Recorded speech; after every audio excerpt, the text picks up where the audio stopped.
بہت سارے لوگ سوال کرتے ہیں کہ ہمارے جو مذہب ہیں جو کہ اسلام کے نظریے سے دیکھے جائیں تو باطل ہیں، لیکن ہمیں وہ مذہب پسند ہے، ہمیں اچھے لگتے ہیں، اور دین اسلام نے بھی کوئی نئی چیز کون سی لائی جو ہم اس کو قبول کر لیں؟ ہمارے مذہب پرانے اچھے مذہب ہیں، ہمارے آبا و اجداد کا اچھا مذہب ہے، اچھا دین ہے، اسی پہ ہم چل رہے ہیں، دین اسلام ایک نئی چیز کون سی لے کر آیا؟ تو جواب یہ ہے کہ دین اسلام نئی چیز لے کر نہیں آیا بلکہ پرانی چیز لے کر ہی آیا ہے، اور اللہ رب العزت کے یہاں وہ پرانی چیز ہی مقصود اور مطلوب ہے۔ وہ اگر مقصود نہ ہوتی تو اس پرانے دین کو دوبارہ نافذ کرنے کے لیے اللہ رب العزت اپنے حبیب صلی اللہ علیہ وسلم کو نہ بھیجتے۔ چنانچہ آدم علیہ السلام نے اپنی امت کے سامنے، اپنی اولاد کے سامنے جو مذہب پیش کیا وہ یہی دین اسلام تھا۔ حضرت نوح علیہ السلام نے اپنی امت کو جو دین پیش کیا وہ یہی دین اسلام تھا،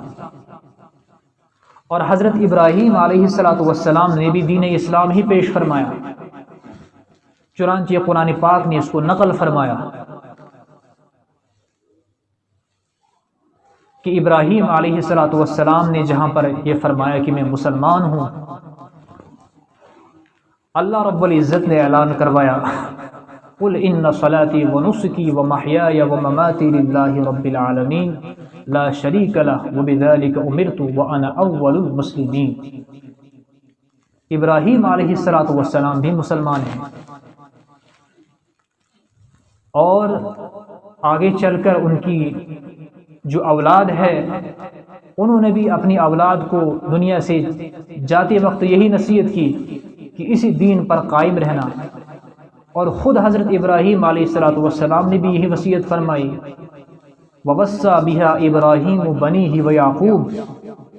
يَا بَنِيَّ إِنَّ اللَّهَ اصْطَفَى لَكُمُ الدِّينَ فَلَا تَمُوتُنَّ إِلَّا وَأَنْتُمْ مُسْلِمُونَ۔